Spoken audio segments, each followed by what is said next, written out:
Good afternoon, everyone. Good afternoon to everyone in Hong Kong and around the world. My name is Noit Banai, and I am Associate Professor of Art and Theory in the Academy of Visual Arts at Hong Kong Baptist University. And it is my great honor and privilege today to introduce Naeem Mohaiemen, who is joining us from New York. In the middle of the night. Thank you very much, Naeem, for joining us at this hour. Naeem Mohaiemen is an associate professor of visual arts and the concentration head of photography at Columbia University in New York. He is also an extraordinary artist and filmmaker who's made a number of films that explore the history of the revolutionary left as a global experience and a set of events whose legacies continue to resonate in the present. Among those films are United Red Army from 2011, Afsan's Long Day, 2014, Last Man in Dhaka Central from 2015, Abu Ammar is Coming from 2016, and Two Meetings and a Funeral from 2017, which was shown at Documenta in Kassel. And I'm very, very proud to share with you that Two Meetings and a Funeral will have its Hong Kong premiere at Hong Kong Baptist University in the coming days. We will be able to share with you the exact date soon, but please check back because this is an extraordinary film, 3-channel film that you don't want to miss. And again, premiering in Hong Kong for the first time. So at HKBU. So I'm very, very excited and very happy to introduce Naeem, who will give a short lecture called The Shortest Speech, after which we will open the floor to discussion. Naeem, thank you very much for joining us, and the floor is yours. Thank you, Noit. Thank you for the introduction, and thank you to everyone who's here. I'm glad we were able to work it out so as to be able to show Two Meetings and a Funeral in Hong Kong, because what you'll see in today's presentation are small glimmers from the film that somewhat assumes that you might have seen the film already, so it will perhaps make more sense when the film is actually playing in Hong Kong. The film itself is 3 channels, so 3 separate video screens. The image behind me is actually a still from the film. And what I will focus on today is one protagonist from the 1973 Non-Aligned Movement Conference, which is one of the 2 meetings of the film. The other meeting is the 1974 Organization of Islamic Cooperation meeting, and the film in many ways is about the interplay between these 2 meetings. One calling itself the Non-Aligned Movement, with a socialist-leaning orientation, a Soviet-leaning orientation, and the other one, the Organization of Islamic Cooperation, which is starting a tilt and alignment or a realignment with the Muslim world, with oil-producing countries as a power center, but also countries like Bangladesh with majority Muslim populations starting to be pulled into this orbit. And the film is about the interplay between the 2. But this is about the shortest speech presented in 1973.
Those working within this space may be asked more than once why they spent so much time with the decade of the 1970s.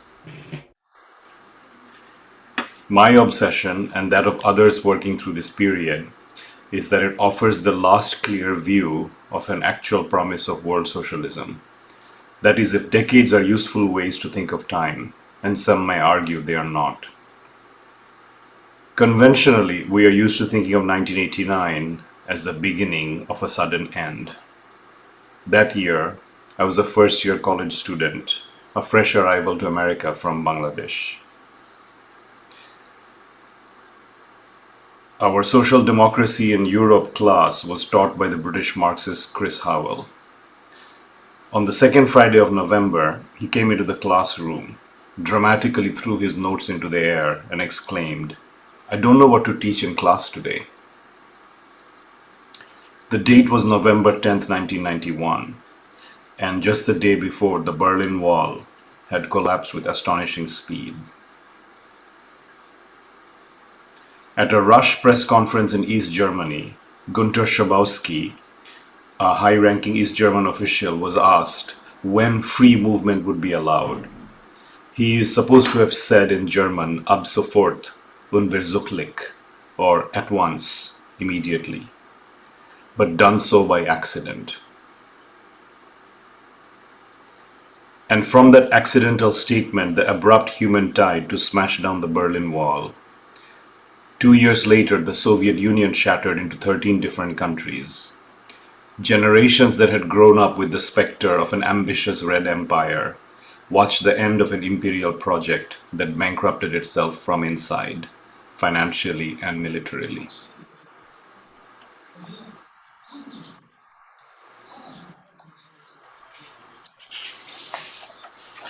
But this narrative of the end of socialism pins its end to two European poles, divided Germany and united Soviet Union. With the end of these two projects in 1989 and 1991, Red Utopia is supposed to have come to an end. For those looking to center the story of the socialist century outside, although in relationship to Europe, the adoption of this ideology by the newly decolonizing nations of the Third World from the 1950s to the 1970s may offer a more productive viewpoint for thinking through the idea of socialism as contagion, a virus if you allow, a contagion of the project of human emancipation that spreads from one country to the next. It is better tested with all its contradictions within the Third World Solidarity Project, variously explored here in Bandung, in the Movement for Afro-Asian Solidarity, the Non-Aligned Movement, and its flawed inheritors.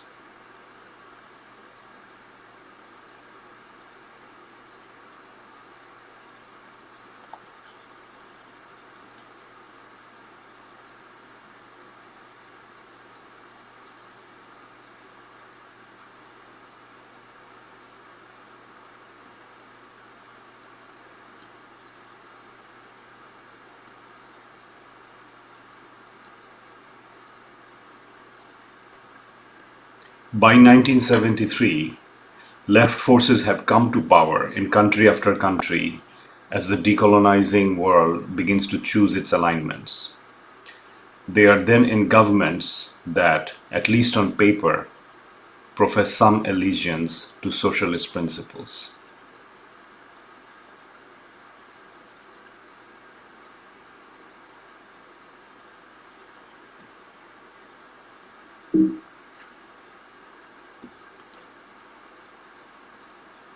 Bandung is unable to contain these new geographies, and thus the non-aligned movement rises in its place.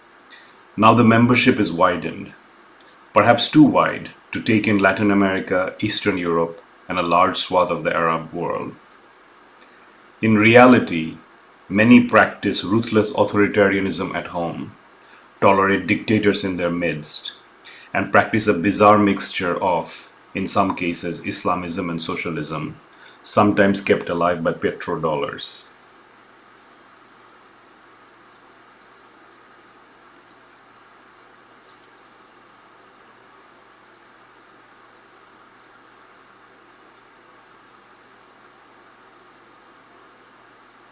By 1979, this project has collapsed, and nowhere more clearly than the failure of the non-aligned movement to condemn the Soviet invasion of Afghanistan. The same Castro who embraces the Vietnamese delegation as freedom fighters here in 1973, 6 years later refuses to see the Afghan insurgency against the Soviets as a similar battle.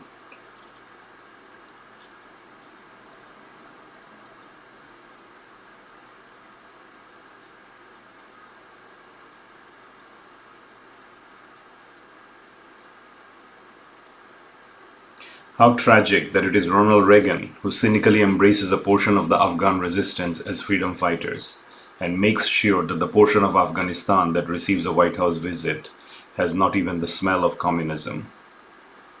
That leaves, of course, the Islamists in the form of the Taliban and other formations, the new friends of the United States until they are not.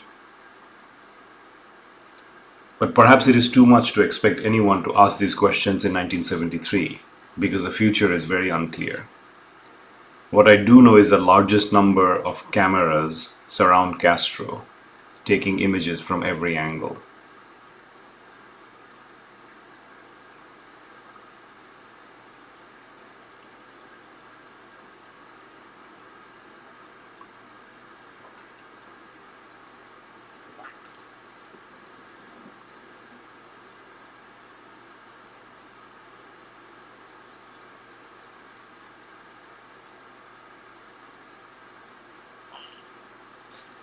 Journalists photograph what is in front of them. Nobody notices that Salvador Allende, who was at Castro's side only a year ago, is missing from this event. While the non-aligned movement hopes for world revolution, Allende is trapped inside his palace. 2 days after this conference ends, he is assassinated by Augusto Pinochet's military coup. The date is September 11th, 1973. There can be no greater expression of the failure of this movement. Meanwhile, the photographers keep snapping away.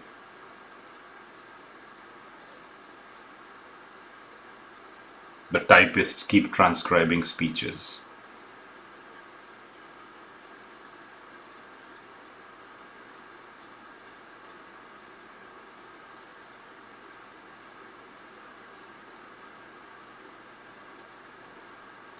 The Singapore Foreign Minister S. Rajaratnam's speech is scheduled for the 5th day. It is an indication of the hierarchy of decolonized countries in 1973 that both Singapore and Malaysia are scheduled for the end of the conference. The end, but not the last day.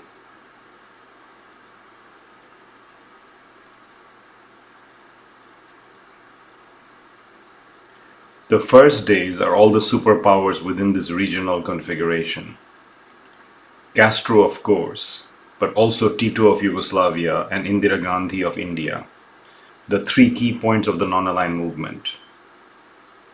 Perhaps Gamal Nasser would have been there too, but he had died a few years earlier, and his inheritor, Anwar Sadat, was seen with suspicion.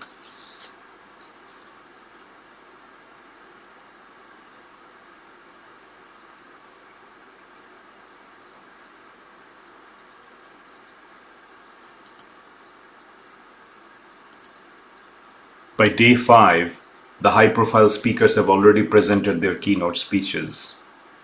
Some may have already left the country. At the least, they are no longer attentive speakers or listeners. The conference has entered that doldrum familiar to anyone who has ever attended a meeting that goes on too long. Your mind starts to drift, even though you know important things are being said. You are also unaware that the television cameras have a long range. You share stories, unaware that a record is being set.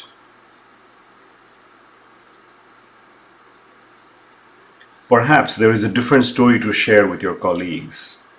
Maybe the speaker on stage said something humorous. But no, this laughter does not seem related to the stage. What I keep noticing is that the headphones are off.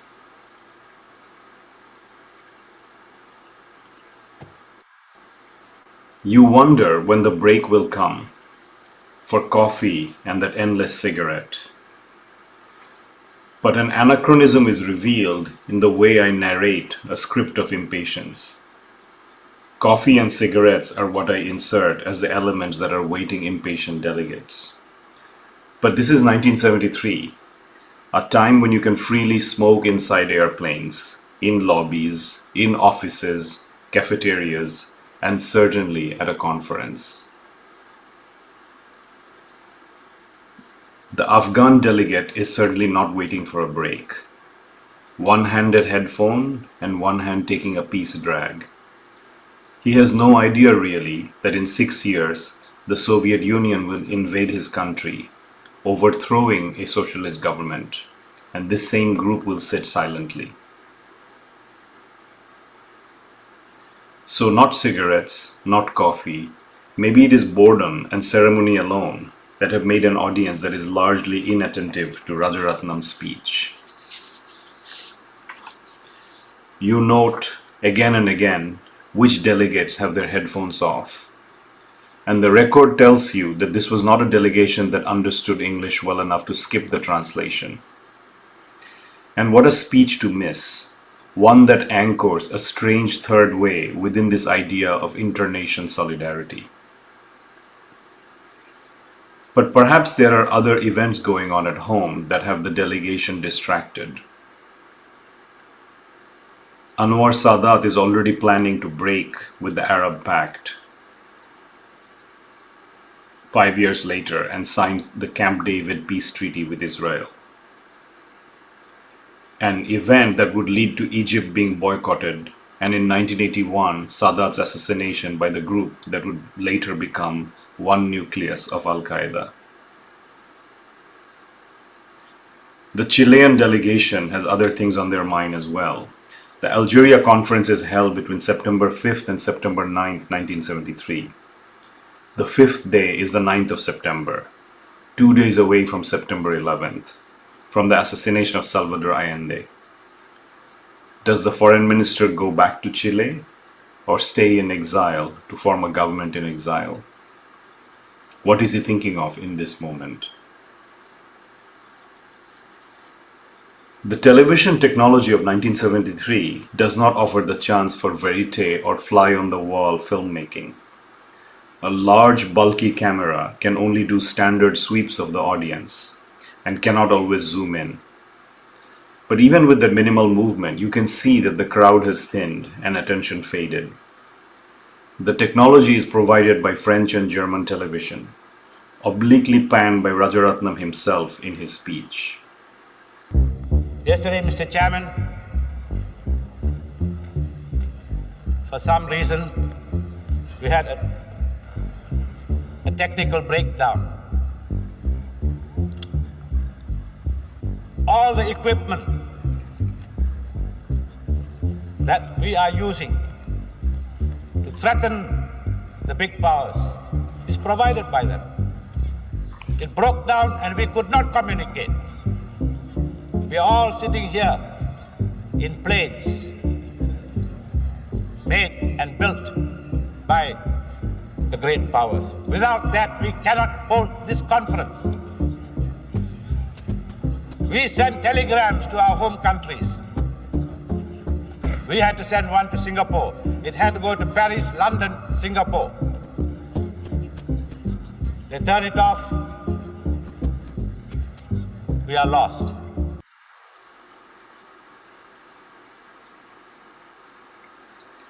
Rajaratnam sensed all this and began with a promise that he would deliver the shortest speech of this non-aligned conference.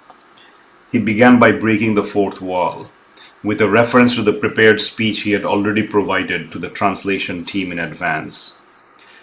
Everyone had received a printed copy.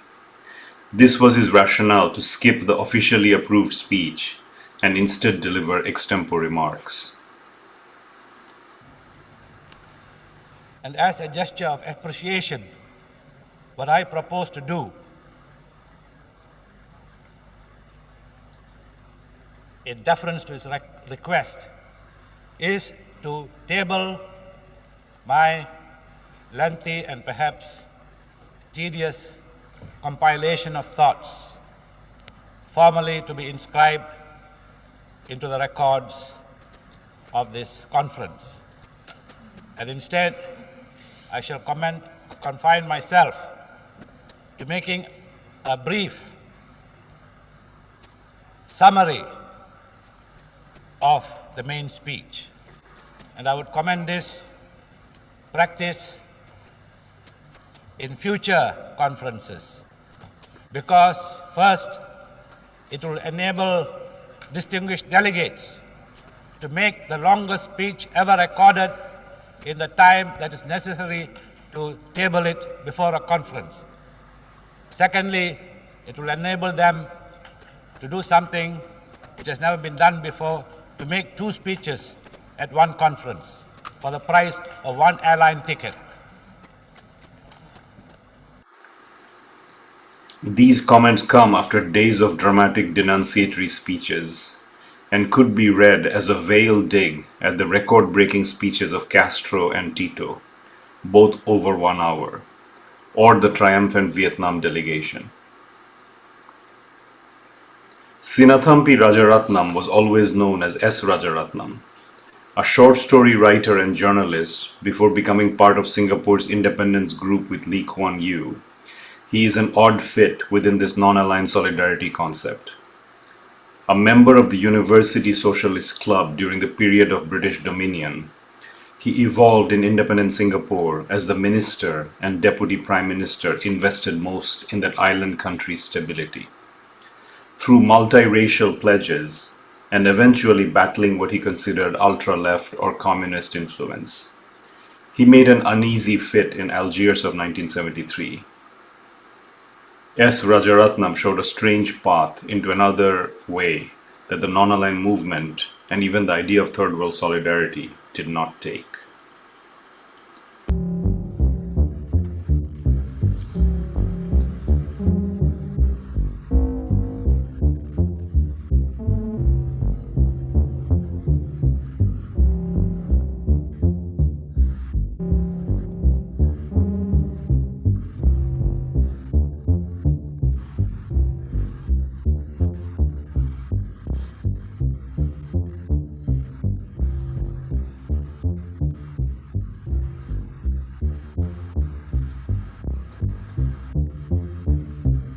Mr. President, this is almost the tail end of nearly 1 week of speeches and deliberations. And I've asked myself, to whom have we been communicating this last 1 week? To whom have we been talking?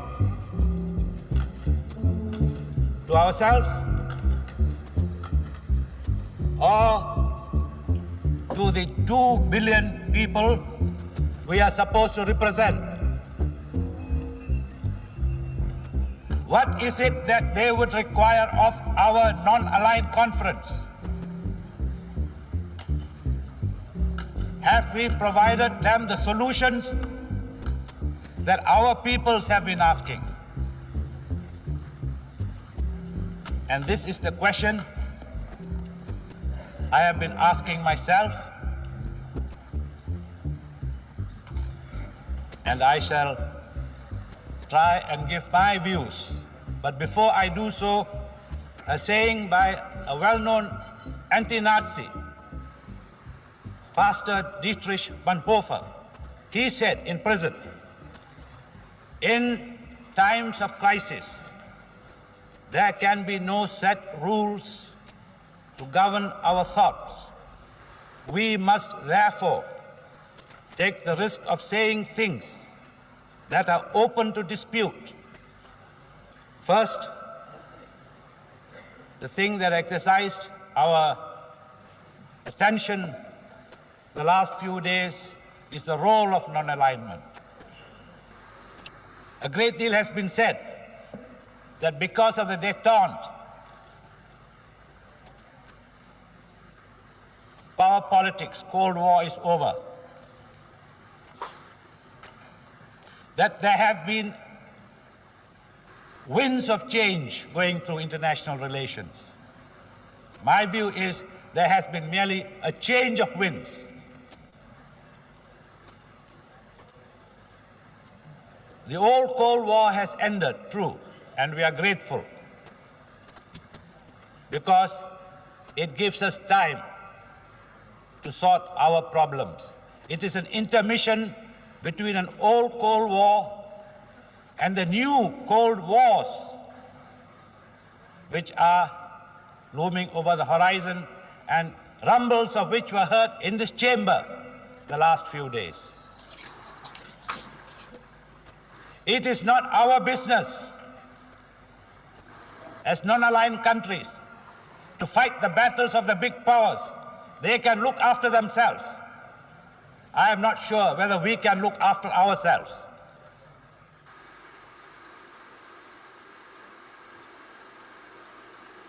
The shortest speech represents a break in non-aligned protocol. They are followed by sharp remarks on trade, economic cooperation, trade control, and oil dependence. But as TV cameras pan the audience, you see again that world leaders have their headphones off. They're sitting on their table or on their sofas. They are not really listening to his words. What do you think of choosing Algiers as a place for this conference?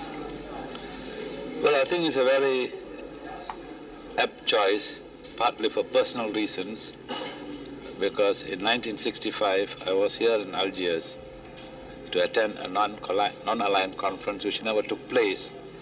So for that reason I'm happy to be back again in Algeria and attend a conference.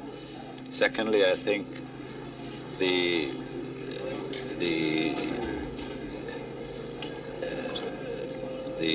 fact that this part of the world is, and especially Algeria, is a developing and important country in the Mediterranean area. So I think it's quite right that we should meet here and discuss the problem of non-aligned countries, especially North Africa is largely non-aligned countries, that we should meet in Africa to discuss the problem of non-alignment in the light of the new situation, as I indicated earlier.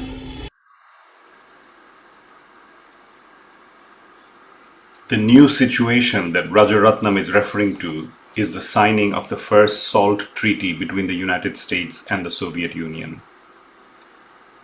If non-alignment was partially premised on socialist solidarity outside of alignment with either of the Cold War powers, what Rajaratnam was asking is what happens when your entire reason for existence is partially taken away by a treaty between two superpowers. What remains after opposition? The pivot moment in Third World solidarity came not only in a fatal dependence on carbon power by 1974, but in a failure to comprehend Rajaratnam's provocation. We all agree on what we are against, but what are we for? So this movie basically is a war against forgetting. And this is going to help bridge the gap between the ancients and the young. Oh, good. I think. Yes, I'm happy to hear this. This is what I think. There is a problem. That gap will be closed. You think? I think so. Okay. That's why people make movies. So bring many copies because the gap is wide. Is very Very wide in my country.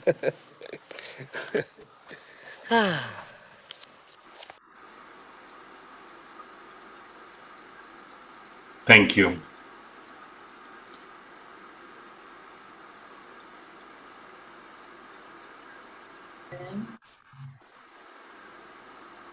Thank you very, very much, Naeem, for the shorter speech.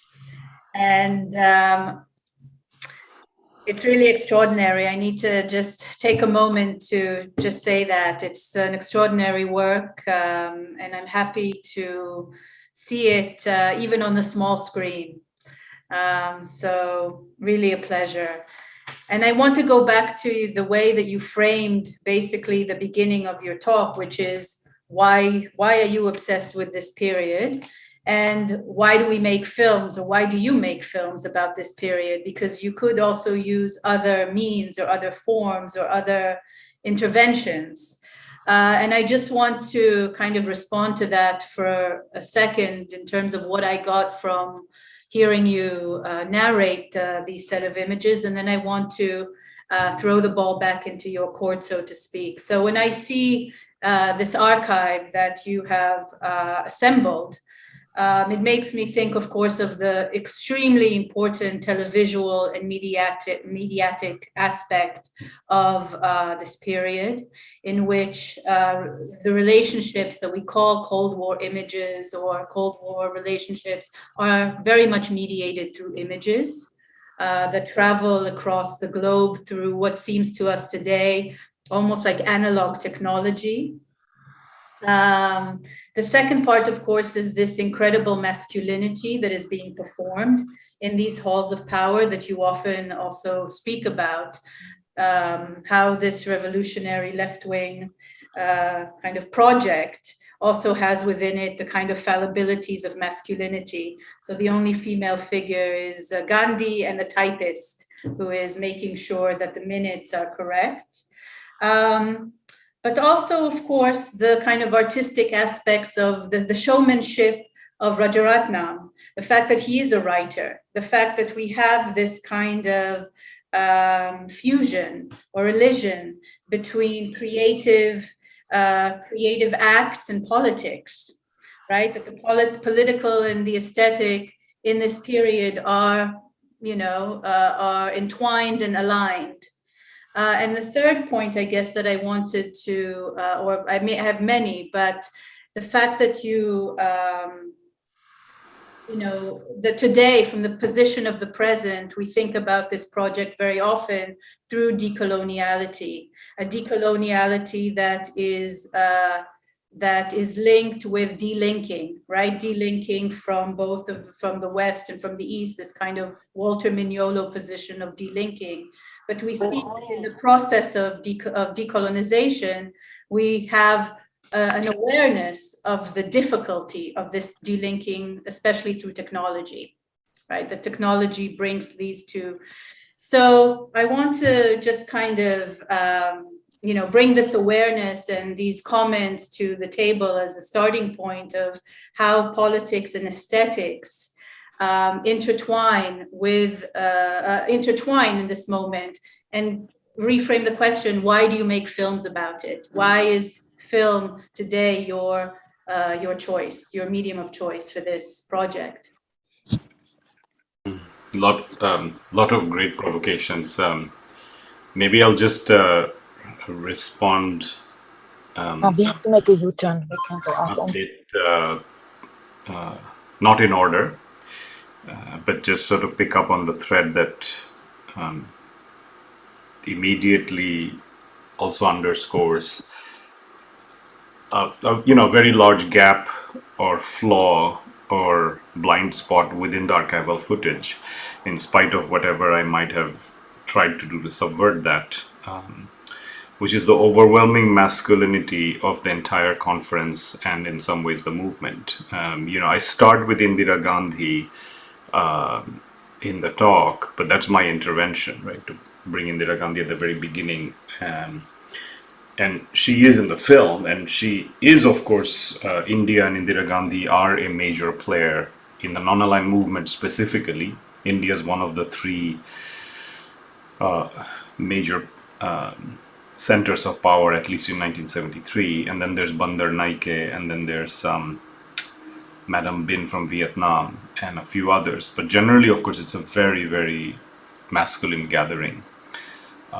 There's actually an interesting moment in the actual film where the Bangladeshi participant, or one of them who is in the film, forgets her name, which is fine. You could forget, but he says Madam B, and then he says Madam C. So she goes from one letter to another.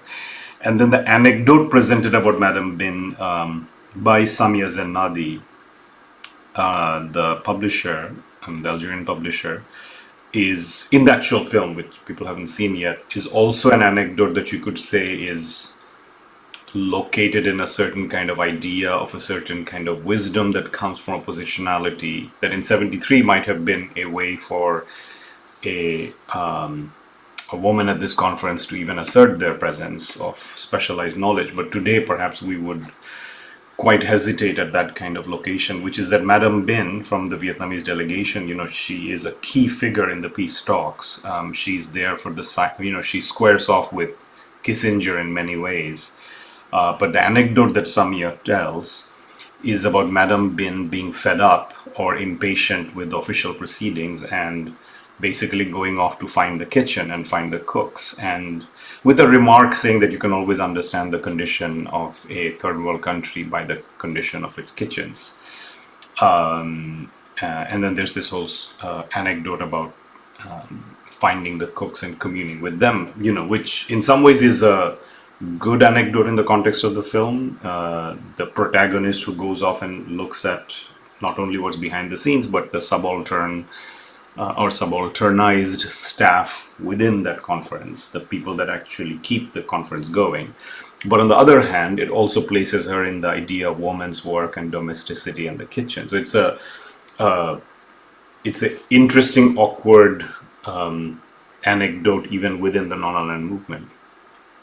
And the overall project over many years, this film being the 5th film in the installment, did come from, one is of course the interest in the 1970s, specifically 71 to 79, which also coincides with being the first 8 years of Bangladesh's independence. It becomes independent from Pakistan in 71, which gets going many motions that even, of course, for my subjectivity, I was born a Pakistani citizen and then 2 years later became a Bangladeshi citizen after the war. So, without realizing what was happening, because I was only 2 years old at the time.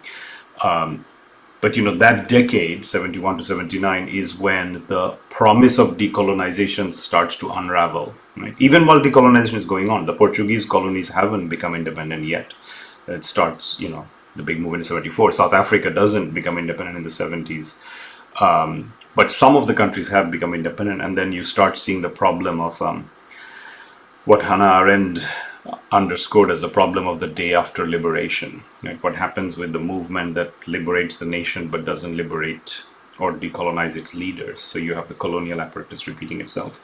So that was one thing. But the other thing that always came up in a lot of the movements I looked at is this problem of what I've called failing and flailing masculinity. A performance and being of the male figure, which is so convinced about its position in history, doesn't have the space to allow ambiguity or doubt or hesitation, is on some sort of combination heroic teleology and a death drive that perhaps the movements wouldn't have succeeded anyway, because, as also is hinted in the talk, the forces aligned on the other side are extremely powerful, as seen in the case of Allende.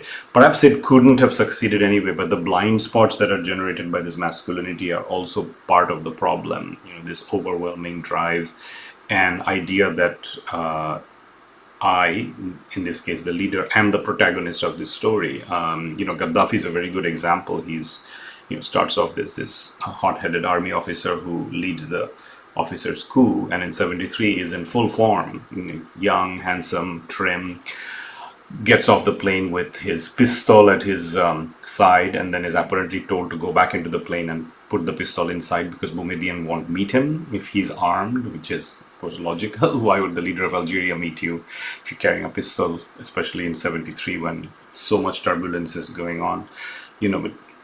He's arrived as a delegate to the non-aligned movement. He's performing the statesperson who will speak to global issues, but also still has the romantic guerrilla figure that he needs to perform on the world stage. So I was instantly drawn, or not instantly, I was slowly drawn to all of this as a way to also understand why the movements went so badly off the rails. And this overwhelming masculinity seemed a key into it. So that was one of the spaces of entry. And I apologize, I've now lost the thread of the other fascinating points you made. Well, I can redirect to a number of them. One was about this problematic, of course, of decoloniality and how to de-link when you are in an increasingly intertwined world, especially through technology, petrodollars in 73, so what of the project of decoloniality, and I guess something that just came up while you were speaking, since you were quoting Hannah Arendt, you also have this other quote in the film about anti-fascism, this from this anti-Nazi figure, Pastor Martin Niemöller, yeah. Which I find very interesting, actually, that you are creating this, or through film, you are opening up to states of exception, right? Because the quote that you actually brought is about a state of exception, one in which, Hannah Arendt experienced during totalitarianism, but in this context is also about what the left can do in a state of exception. So I find it fascinating that you're also actually reading across the and through the non-aligned movement into this kind of multi-directional space of other political struggles.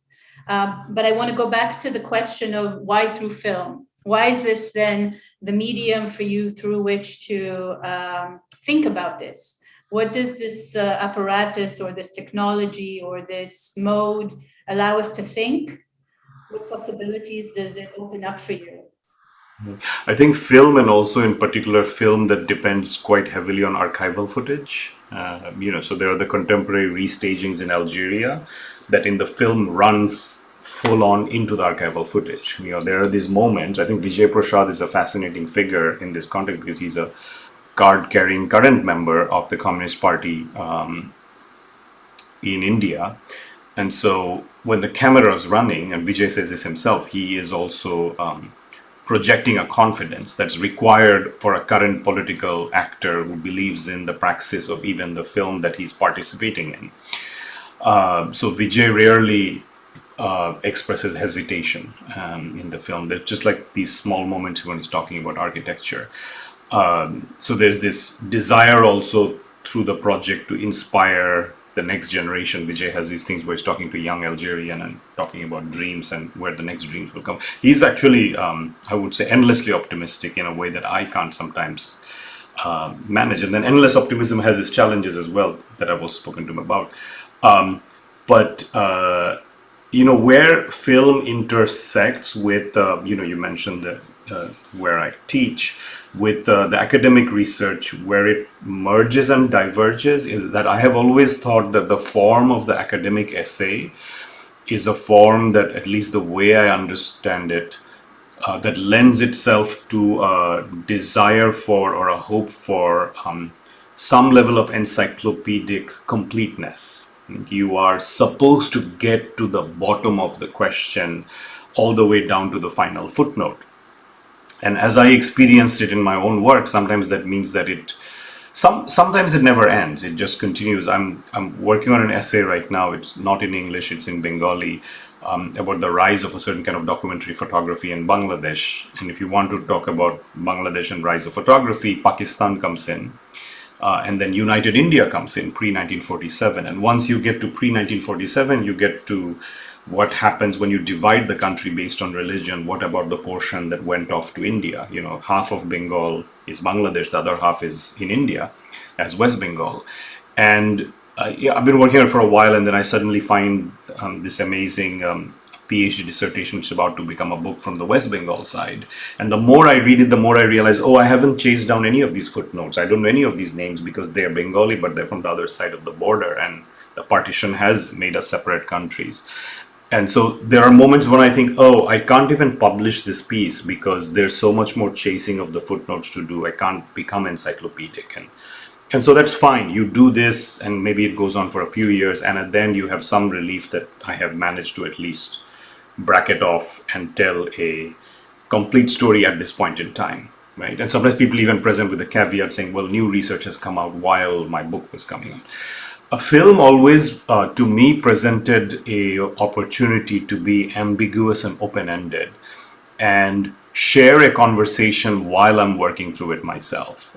It was very actively but very actively a space where you can share an anecdote that while telling it to a friend, you might already remember the contradiction within it, right? So for example, we started by talking about masculinity, and I invoked Indira Gandhi, Bandar Naike, and Madam Bin as the three very strong female presences at 1973. But as I start telling the story, already the problems of Indira Gandhi appear in my head while I'm speaking to you within this Zoom, because Indira Gandhi was also very soon after this very authoritarian. Now, whether authoritarianism is somehow a product of masculinity or whether any leader is going to do it, and that's not gendered, we can get into a whole discussion.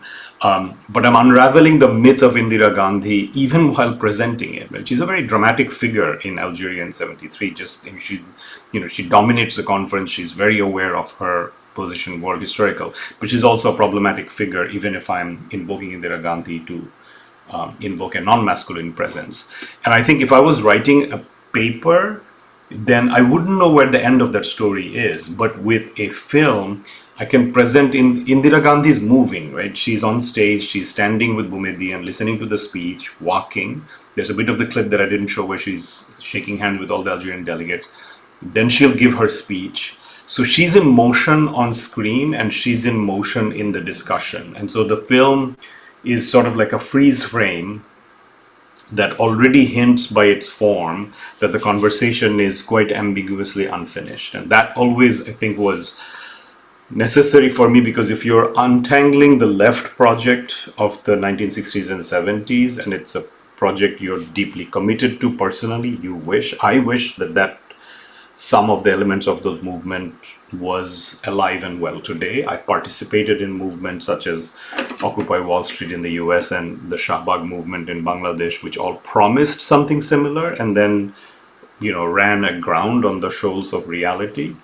And I think the unfortunate aspect of our time is that things run into opposition or run into collapse or collapse under their own contradiction much sooner. Everything is much more accelerated. We're not talking a decade-long process after which Occupy Wall Street unraveled or the Arab Spring unraveled. Both of those unraveled within a year plus of their own birth. So if you're within that space, you're always wishing for certainly it's in my bio, I wish for some sort of international left that can provide new forms outside of the nation state and alignments with race and religion. Then you have tremendous fondness and wish for this movement that didn't work. And film for me becomes a way to capture all those ambiguities. I know what the movement's weaknesses are. How can you look at the footage hour after hour and not see the contradictions? Because the camera keeps running and you realize that Rajaratnam gives this amazing speech and actually nobody's listening. Everybody has their microphone off there. They're sort of like, okay, what's Singapore saying? This is not important. Singapore is not a player. They pay no attention to Malaysia either, which are two of the English language speeches. There's a clear sort of hierarchy of, okay, these are the nations we invite, but they're not so important. So the tragedy of not being able to listen, and I think actually Singapore is a very important example, because I think if I can draw a really sharp line, I think Singapore went back from 73, and it's not where the seed was planted, but it's almost as if Singapore decided, okay, ASEAN is the way to go because we need a Southeast Asian nation alignment that's very focused on trade, all of us who don't have oil wealth, because the non-aligned movement isn't a space where we're going to find our voice. So it's almost like they come out of it. I think all of those ambiguities, film offers a space in which I can hint at it, but not finish the story, because I also am not clear if the line I'm drawing is so clear. a historian would probably say, no, that's not how ASEAN started. It had nothing to do with 1973. Well, your storytelling is very, very present, right? Not only in the images that you choose and how you choose to put them together, where, you know, what your dramaturgy is, but also the fact that this is a performance lecture in a way, right? That there is a kind of storytelling here that is connected to your to your fictive, you know, your imaginary of these events, and of course the highlights and the outtakes, and you know, whether you choose to start with Indira Gandhi and then move to you know, this kind of the emptiness of the reception for Rajaratnam, or whether you choose to tell us about this, your personal journey through this kind of framework. Your storytelling on both levels becomes extremely important, right? Yeah, I just wanted to add one thing, because it just came into my head as you mentioned the dramaturgy of the presentation. You know, you invoked Hannah Arendt, and she to me is a figure. She's come up in multiple films of mine, including Tripoli Cancelled, the fiction film set in Athens airport. You know, she appeals to me as this sort of lonely truth teller who is always out of step with her time, and only later on do we fully understand what she was saying. And in her time, she was, I mean, Eichmann in Jerusalem was deeply unpopular when it was serialized in the New Yorker, because at that time, to talk about even to say that Eichmann is banal, that he's not a special kind of evil, was instantly misunderstood as somehow giving Eichmann the space to be a human. Whereas what she was saying is that, I think, as I understood it, these things will repeat, because the banality of the process will produce this kind of behavior in any faceless bureaucrat, just following orders, as he famously said. You know, Arendt had some sort of pushing out of a certain kind of polite society as a result of that series, and felt very lonely at times because of that. You know, there were some other unpopular things that she also wrote, which are not as easily redeemed. You know, she had very problematic views on the movement for civil rights in the United States. So that's another unpopular thing that we can't redeem in the same way necessarily. There she really does seem like out of step. But this experience of being out of step with the current mode is very helpful to me. And I was drawn at a very early age to the work of Chris Marker for a very similar reason. You know, not his epic film Grin Without a Cat, but rather his earlier film about the storming of the Pentagon, called The Sixth Side of the Pentagon, which is a short film. But what you notice is, at a time in, I believe, 68, when the opposition to the Vietnam War is so sharp that people start feeling a revolutionary euphoria that this movement will also result in the United States being remade, which, as we know, isn't the case in the end. Richard Nixon actually comes out triumphant from that moment. And Chris Marker's camera is there filming the crowd storming the Pentagon. And in that moment, when you should really feel the euphoria, his camera and actually his narration already introduces hesitation.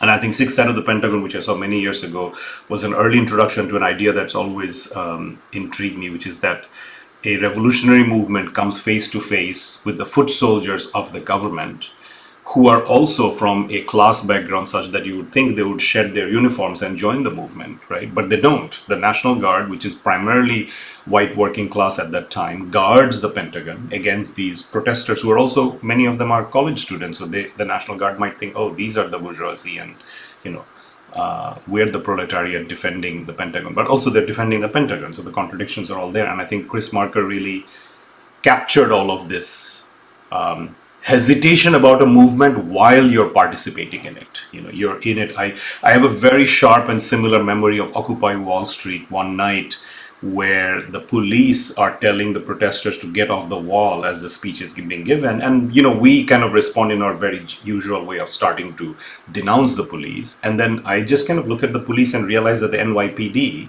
New York Police Department, in its sort of strategic thinking possibly, have deployed almost entirely African-American police to guard and police that wall. So you have this visual specter of African American police officers telling white protesters, which is the majority of Occupy Wall Street at that time in New York City, in spite of all efforts, to get off the wall, and then those young white protesters denouncing the police officer who happened to be African American. So all of that, like race class contradiction is right there in front of our eyes. And I mean, I of course didn't at that time have the sense to film it. I just watched it and thought something's wrong, but it took many months to figure out what was wrong with that picture in terms of how we were going to frame it. So I think this thing of being in the middle of something and then noticing something out of the corner of your eye, maybe also film, what it does is, because the image is captured, not necessarily even realizing what it's capturing, if you go back to that material, you find something that may not have even been legible to the person at the time, right? It's what I said about Allende. The thing that's noticeable of 73 is Allende is not there.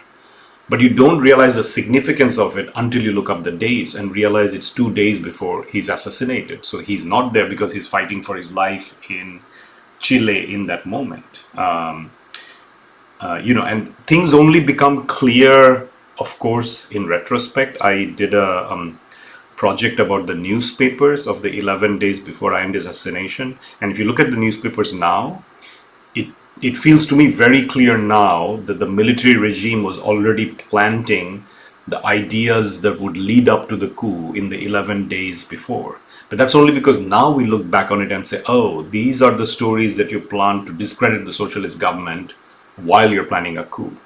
That's only with the vantage point of today. Yes, and the contingency, what I hear you describing is the total contingency of history that only becomes kind of consolidated as a narrative in retrospect, and therefore also retrospectively can be unraveled through the kind of glitches that are somehow embedded in these contingencies. To kind of put it in, academic speak, excuse me to everybody.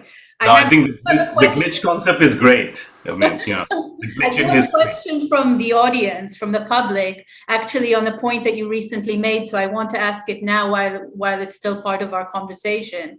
And that is that the comment or the question is, I find that your verbal presentation, i.e. the spoken text, is a major factor in the construction of the understanding.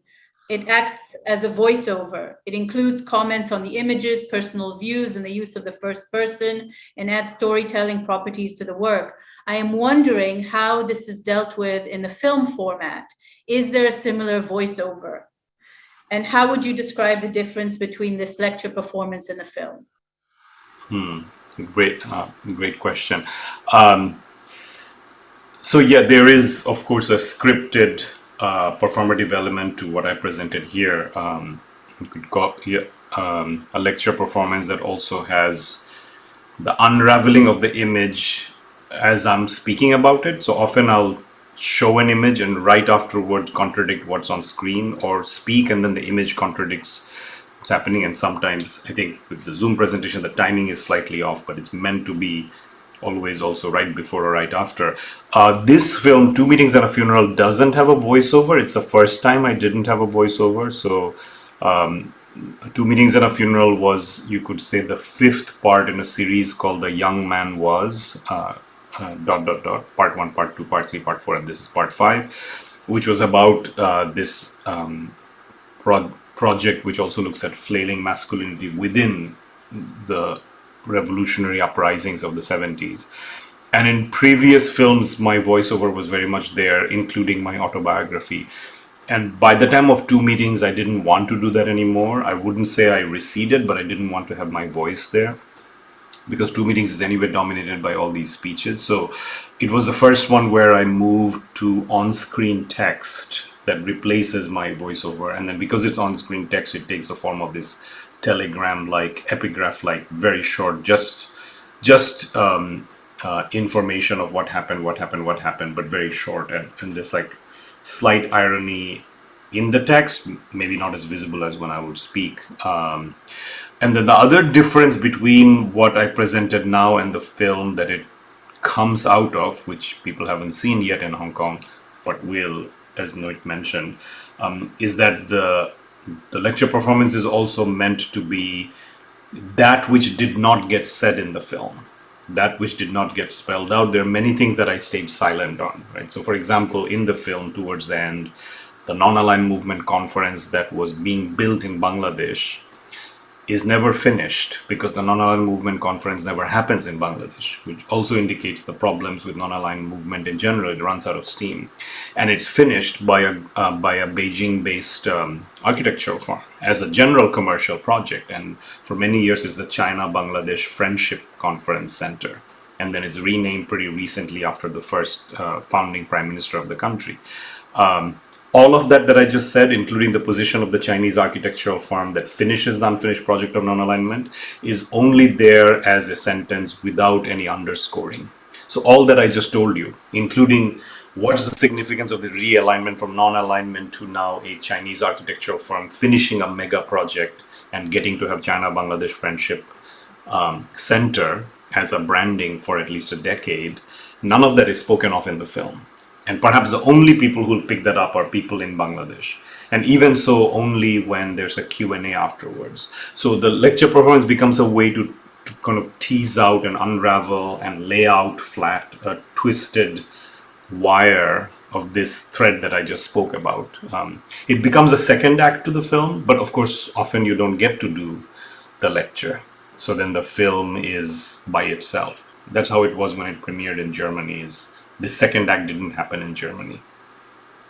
Yeah, I mean, I saw the film in Germany, and I think it's interesting to think about, how the field of reception has changed so radically between 2017 and 2021 in terms of seeing it in this, this mega exhibition, of course, around questions also of austerity and who owns Documenta and border regimes and migrations and refugees, which was obviously very kind of resonant then. Many of those aspects are still resonant. Refugees at the border, but also the US withdrawal from Afghanistan, right? You think about Afghanistan, at least in this clip, as being this kind of key moment, right? This key moment for the failure of this of the non-aligned movement, and just to think about how we now relink or delink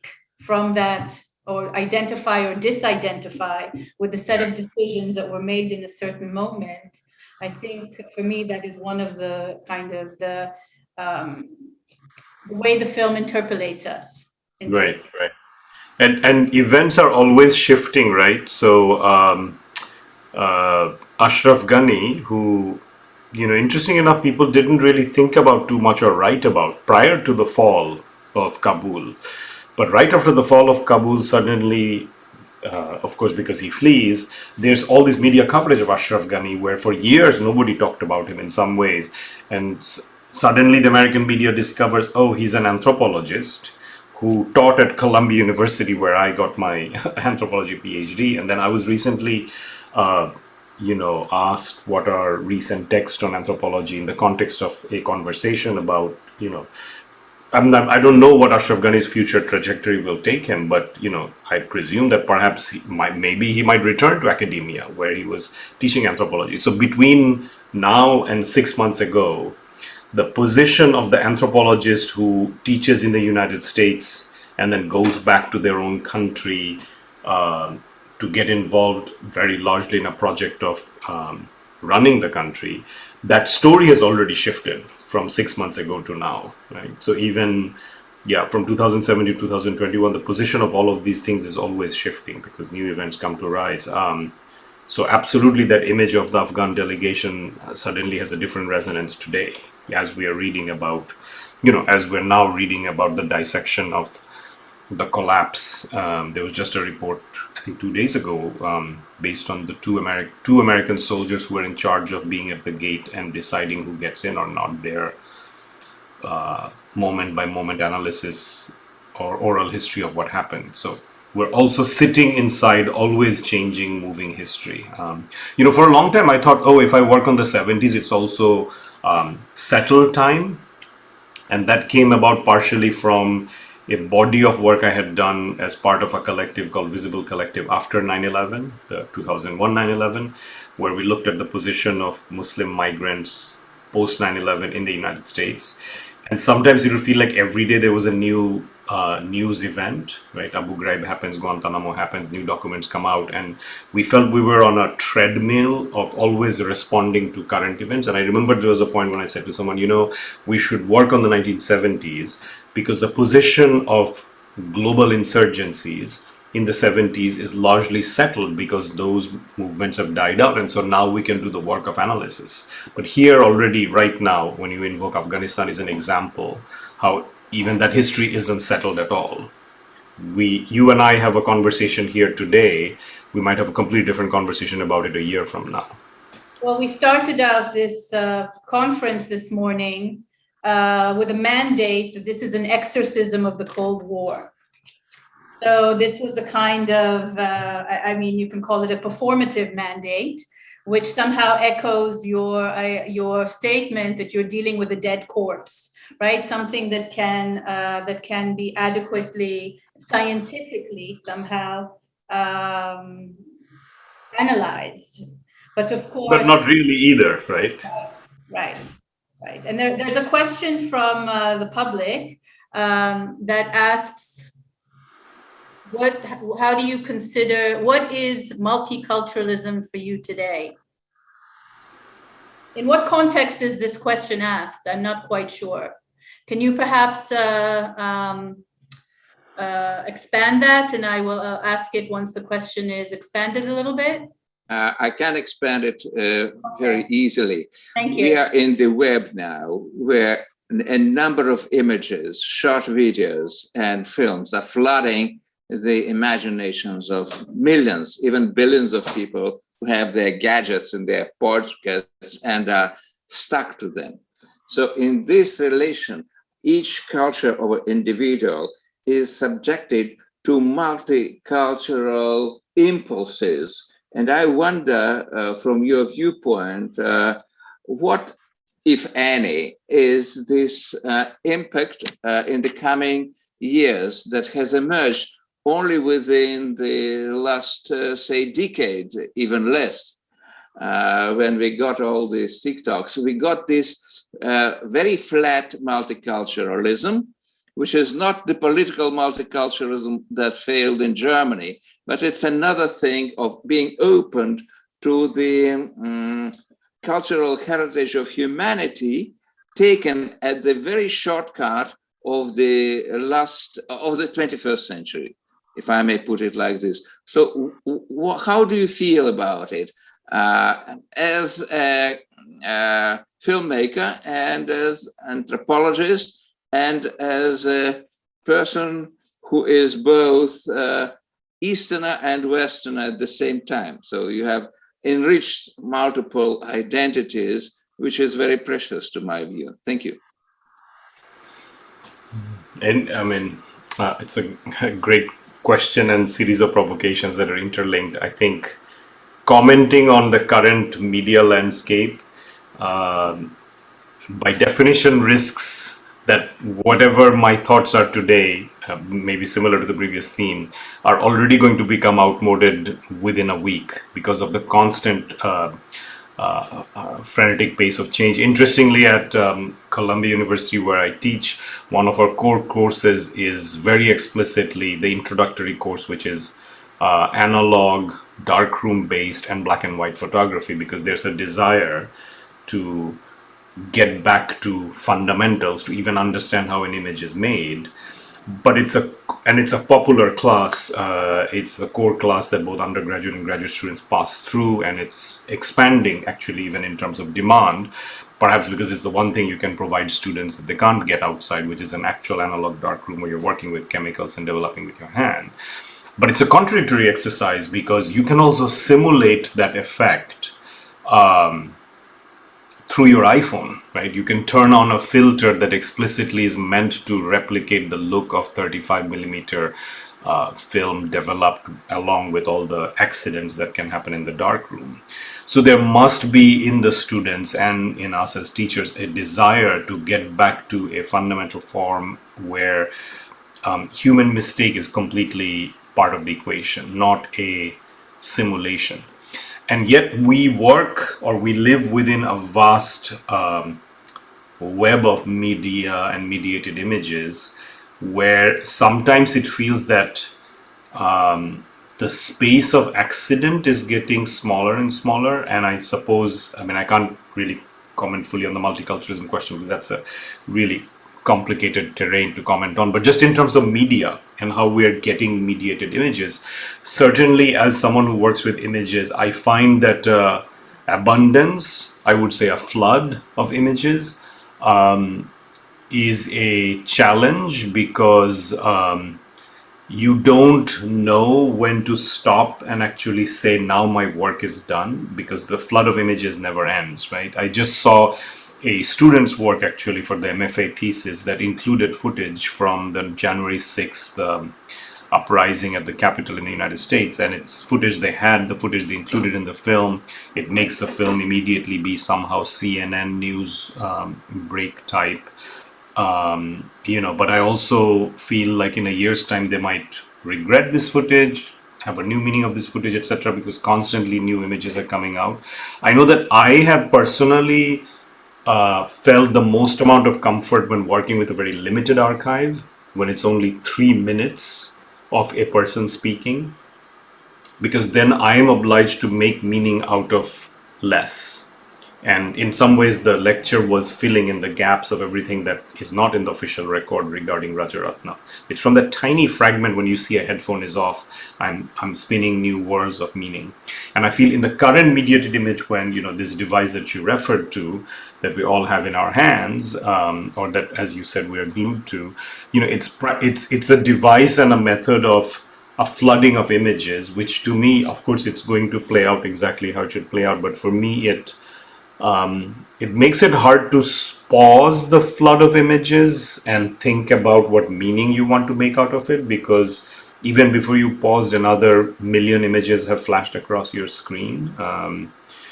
I try to limit my own personal consumption of, you referred to the TikTok landscape, very actively. I said, I'm just not going to get on this platform because I've gotten on it and then I've gotten off it because I thought that high-speed image sharing is not for me. But that's also its willed order. Actually, we're flooded with images, and okay, here's a political risk that maybe we can speak about. There is going to come a time when we may wish to mobilize world opinion about something that will depend on a singular image, right? The image of the Kurdish boy washed up on the shore, or the crying child separated from the parent at the US-Mexico border, was actually effective in mobilizing world outrage. One in Europe, one in the United States. And sometimes outrage can be optimistic as well. It demands of a government to do much better than they're doing. It evokes, it's a very American phrase, this is not who we are, even though some would argue, maybe no, that might have been who you are also. But sometimes images are very powerful, mobilizing that kind of collective action. And I think we are in a risky terrain where images are losing that power because there are so many of those images, right? And I mentioned it in the context of talking about Vietnam and how during the Vietnam War, a singular image, or even Walter Cronkite coming back from Vietnam and saying the war is not going well, shifted the entire terrain of American discourse around the war. It was the beginning of the end. And today it's hard to imagine a singular image having that kind of impact. And that's a challenging thing to work with when you work with images. And when you're trying to mobilize political opinion in some way, whether through the analysis of history or whether through just a discursive looking back. Thank you very much. It's very fruitful. Yes, that loss of the status of the iconic image, that kind of erosion of its power at the same time that it circulates everywhere all the time, right? This 24/7 circulation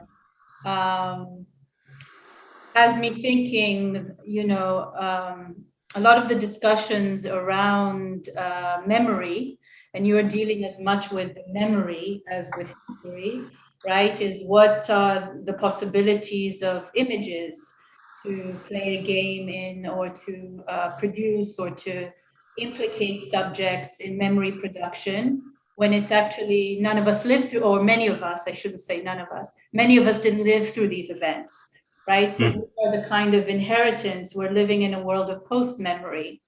And so I'm wondering also if you might reflect on that, on if the image has lost its, let's say, potency as a kind of iconic call to action, what kind of, are we dealing with weak memories? What does that mean for the kind of community of memory that we are building, if that's what we're doing?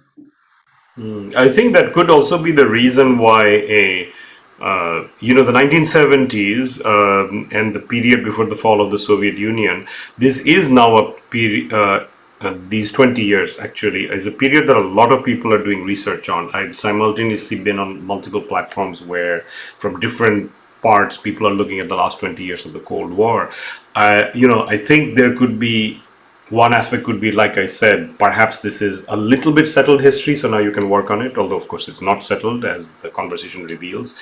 You mentioned people were not witnesses to this period, but I think it's just on the edge of what they might have been witnesses to. The first decade of the 70s, I was a living person, but I was too young to remember, except little fragments that now I remember as a colorful magazine cover whose significance I only understand now, right? But vaguely in the back of my mind is, a flash of an image that I saw as a child, and maybe our parents didn't do enough to protect us from those images as well, in a way that sometimes parents might be hyper aware of this thing now. So I have, like, the color purple vats is forever connected to the cover of Time and Newsweek, which simultaneously ran cover stories on the Jonestown mass suicide, the Reverend Jim Jones cult. And it was, why do I remember that? Because as a child, the thing I remember is that these two major American magazines which came to our household, came to my father had a subscription to Newsweek and his neighbor had a subscription to Time.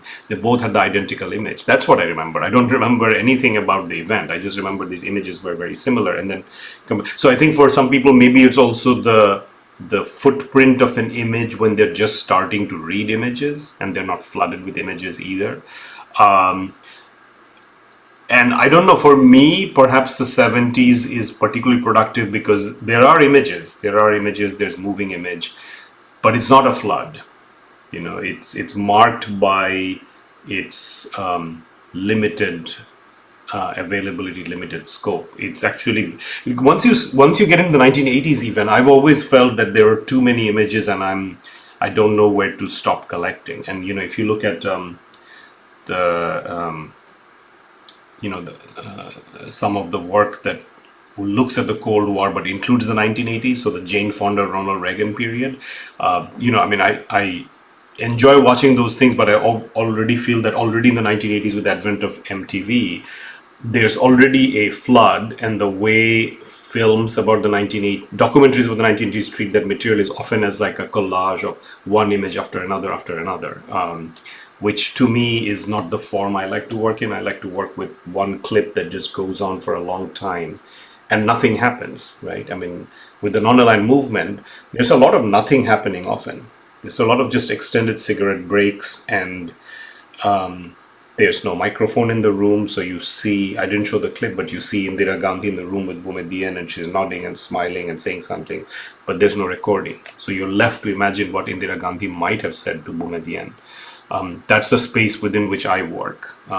Limited availability of material so that the imaginative potential about that memory has more space. Are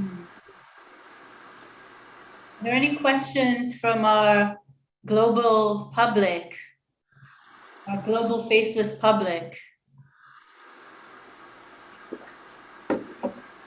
I want to make sure that anybody who wants to pose a question to Naeem has the chance to do so while we still have time. No regrets.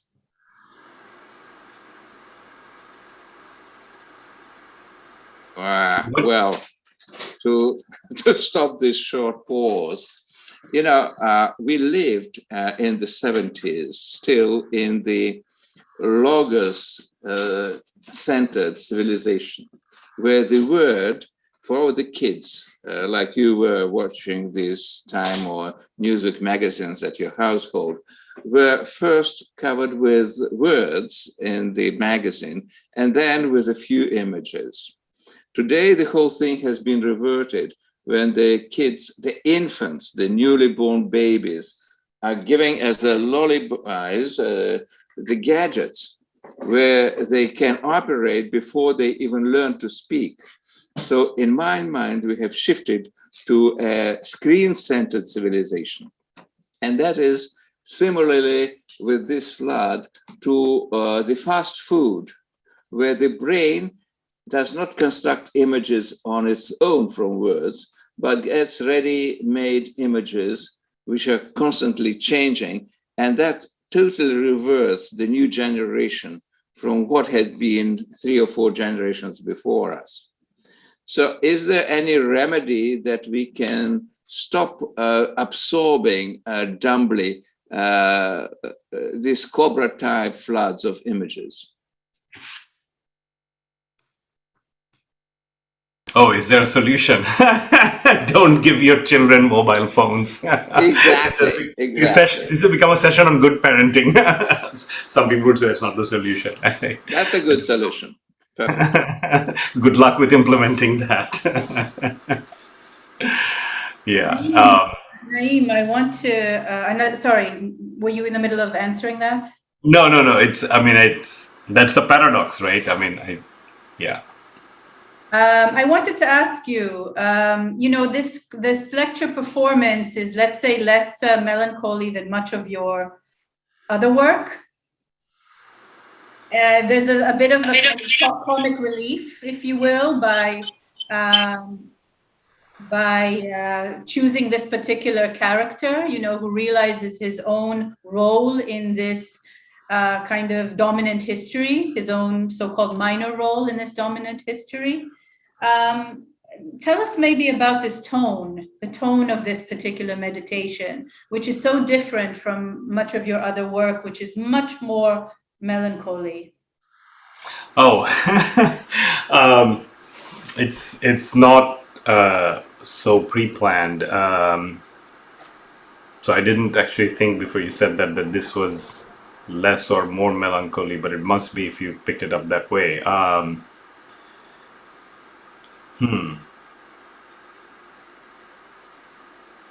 I suppose you're wondering if there's something about this period, this work that makes me more optimistic. Yes, perhaps.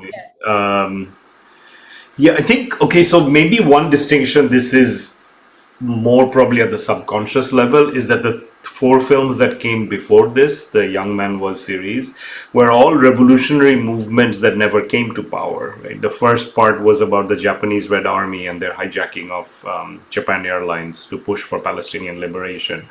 The second part was about a twinning of Baader Meinhof in Germany and the Shorbohara underground party in Bangladesh, neither of which are movements that came to power. The third one similarly is about a Dutch academic who joins the, kind of, not really joins, but is accused of joining the Maoist underground cell inside Bangladesh. And the fourth one is about Bangladeshis who go to Lebanon to join the PLO. In each case, whatever we might think of the trajectory of that movement that's partially documented in the film, the movement doesn't even reach the problem of state power. They never managed to capture state power. 2 Meetings and a Funeral is explicitly about, again, Hannah Arendt's Day After Tomorrow, which is what happens when you actually come to power. Non-aligned movement is a gathering of liberation leaders who have reached power and now have to deal with the challenges of being, even the Vietnam delegation at that point has signed the peace accord with the United States in 1973 and are about to start running a country and maybe are 20 years away from the problem of what Vietnam is today. Whether Vietnam of today is the culmination of the Vietnam War or something completely unrecognizable is I'll just pose it as a question. In 1973, they're starting to grapple with actually running the machinery of the state. Even Sinnathamby Rajaratnam of Singapore has socialist sympathies initially, Only after coming to power in Singapore does he then see some elements of world socialism as a challenge for Singapore as well, since he's so invested in stability, right? And so some parts of the socialist project are seen as destabilizing to these new countries. So maybe the slightly optimistic tone is because, at the least, with all their foibles and follies, at least you're talking about actually getting into the machineries of power. The contradiction comes from actually trying to run a state and be true to some of your principles, and in some cases running spectacularly into failure, but in some cases not. In some cases, kind of muddling your way through. I mean, Singapore and Malaysia find their way to something else. Uta just wrote saying that she has a question. Uta, please. Yeah, hi.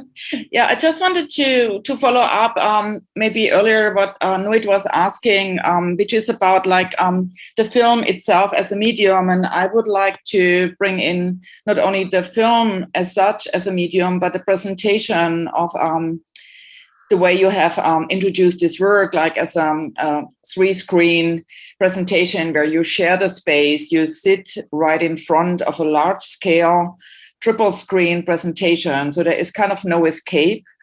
And, it's not like you see it on a television screen, like you would see news or so, or propaganda films, maybe on a single screen in a cinematic space. But it's this parallel, you already understand there are parallel activities happening. And I think, can you say a bit about that? What does that open to us today to engage with a history that we might have even if we were alive, but not have experienced in that way? Because I don't know, I'm older than you, but Bandung and the non-aligned, it was not in our daily conversation or at home. It was something far away, but being in that space, as you said, like large scale Indira Gandhi smoking or like Rajaratnam standing there, it does something to the viewer. And maybe you can say something on that too.